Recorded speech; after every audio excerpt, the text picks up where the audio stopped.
Welcome to America 250, the Air and Space Power story, brought to you by Voyager Technologies. And I'm your host, Heather Lucky Penny. So all 50 states have shaped air and space power in incredibly important ways. And this week, we're headed to Missouri. So with that, I'd like to welcome Doug Berkey and Charles Galbraith to the show. So Charles, show us what Missouri has for us. Show me state. Yeah, so Missouri's got several astronauts, 6 in fact. I'm going to just highlight them briefly. The first is Dr. Linda Godwin, who has 4 shuttle missions. Pretty impressive. Dr. Janet Cavendy with 3 shuttle missions. Michael Hopkins, who went up on the Soyuz, as well as SpaceX Crew 1, the first operational Dragon capsule mission. Wow. That's pretty interesting. Dr. Robert Benkin, 2 shuttle missions, and SpaceX DM-2, which was the first crewed test mission of the Dragon capsule. So advancing the capabilities to put humans in space after the retirement of the space shuttle. Next we have Thomas Akers for 4 shuttle missions, and Robert Springer with 2 shuttle missions. So 6 astronauts from the Show Me State. Pretty impressive. That's cool. Pretty great. What I really wanted to focus on, and I'm so excited about this because, you know, for weeks now, Doug, I've been very jealous when you can show factory assembly lines of aircraft lined up. And so finally, for Missouri, I'm going to talk about the McDonnell Aircraft plant and the Mercury and the Gemini spacecraft that were assembled there. And for those that might have heard me before once say Gemini, I have been corrected because Doug got me a book about Project Gemini, and I learned that it's actually Gemini, not Gemini. They wanted to be distinctive when NASA established that as the follow-on to the Mercury program. That aside, at this plant, McDonnell Aircraft plant in St. Louis, Missouri, they actually had thousands of people working on the 20 Mercury and 13 Gemini capsules that were fabricated. Many of them launched for test missions, many of them launched for our astronauts in both the Mercury and the Gemini program. See, I'm still catching myself. By 1966, they had nearly 6,000 subcontractors supporting that operation. Incredible. It really is.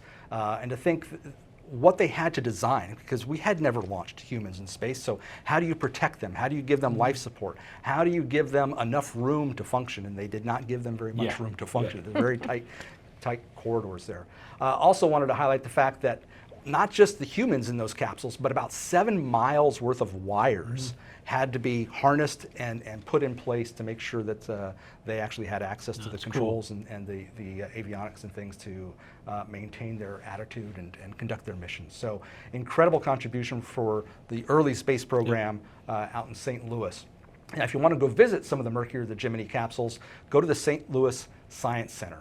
And there they have on display some of the capsules that were actually generated there and created and fabricated there in Missouri. So very, very cool. Great contribution from the Show Me State. Excellent. And sadly, we actually lost 2 astronauts there. We did. Yeah, Charlie Bass and Elliot C. were flying in for an inspection visit and landing in weather and actually hit the vehicle assembly building. It was quite tragic. And it was a major impact on the deal. So, it really was. Absolutely, it was. Yep. The loss of the pilots and then the damage to the infrastructure. I mean, it was tragic overall. Absolutely. But they persevered. Absolutely. They kept pressing forward, and they met the milestones for the Gemini program after that, which then enabled us to go to the moon. Absolutely. Very cool. Yeah, just a really great story. Thanks for sharing that. Absolutely. So stick with us when we come back and figure out what Missouri has to offer for air power. Innovate, enable, defend. The systems that guard the nation, the infrastructure that enables space, the missions that reach the moon. This is American capability at every altitude.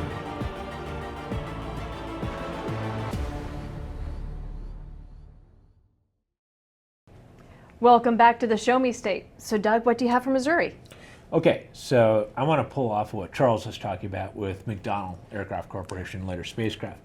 And really, you think about where we are right now with the defense industrial base and how much change there is. And the Department of War is calling for new entrants and a lot of dynamic times and all. And I want to harken back to when we saw this earlier in World War II. And how did a company like McDonnell end up being so pivotal, and yet we never read about it before World War II, and that's because it didn't really exist. So James McDonnell founded the company in 1928 in Milwaukee, Wisconsin. Did not last long, went out of business, and he actually went to work for McDonnell Aircraft Corporation, which was a very large firm at the time, and he then tried to go out on his own again in 1939. Between 1939 and 1945, he went from 15 employees to 5,000. Wow. And the way in which he did that, and it was very unique to the time, he built subcomponents for the major manufacturers. So he was a supplier. Yeah, exactly. They needed more throughput. And so that allowed him to train a workforce and create infrastructure to really learn the tricks of the trade and come up to speed. Well, you think about when we're seeing rapidly changing technology, like you see with CCA today, for example. In 1943, the Navy came to James McDonnell and they said, we want help developing a jet combat aircraft. And the idea was, well, this guy was learning a lot, he's probably capable of it, but he wasn't committed to major production contracts like you might have seen with Grumman when they were churning out all the fighters. So you could take risk with a new start. Exactly, exactly. So here's a picture of James McDonnell with the FH-1 Phantom, the original Phantom. Always remember the F-4's Phantom too. And this was a very important pioneering jet, but this is how McDonnell got their start, because the government had a need. They could go to somebody with some degree of experience, but they weren't tied up. They later went through a very, very aggressive phase of development with other types. You know, on the Air Force side, you had things like the F-101, but on the Navy side, you had the F-2H, you had the F-3H, and then the F-4H-1, which then later became the F-4 Phantom. And so, about as legendary as it gets for that aircraft. Iconic. And what they did. Absolutely. And then as Charles mentioned, you know, you had the space program too with Gemini and Mercury as well. Here's Air Force Phantom over St. Louis there. And then of course, as General Daptula, our boss, is very proud of the F-15 Eagle, and one of the most important fighter aircraft ever built.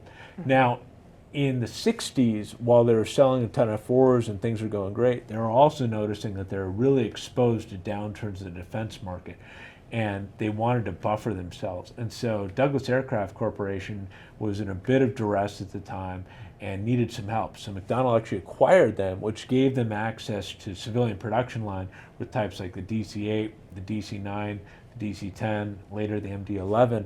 And so that really helped insulate them and create a more balanced business unit. And that's why you hear Eagle pilots talk about MACD. No, exactly, exactly. They also, in the out of the lightweight fighter program, came up with the F-A-18 Hornet and then later the Super Hornet, all products of St. Louis there. And then right now they're building types like the F-15EX, and then of course the F-47. Press reports suggest this is going to be the production site of it, and you know, under the Boeing flag, but it all goes back to that McDonnell production site that dates back to early World War II roots, which is absolutely incredible. If you want to learn more about air power in Missouri, go to the Commemorative Air Force Wing there, where they've got their B-25 Mitchell, TBM Avenger, and other types that really do a great job telling that air power story. But just such a neat example of development, tremendous innovation, delivery, some most famous aircraft and spacecraft ever, but it's all about that unique time where you take somebody that's a bit of an outsider, you bring them in and you fast track them. And I think we're seeing a lot of that happen today, and it's really a similar model. So sometimes it's important to reflect where we've been to see where we might be going today. Absolutely. Oh, excellent. And of course in Missouri we've got Whiteman. Yep. So, you know, really the home of the B-2 and the home of where America is going to project our major air power. Absolutely. So important. All right. Thanks so much. Stick with us next week.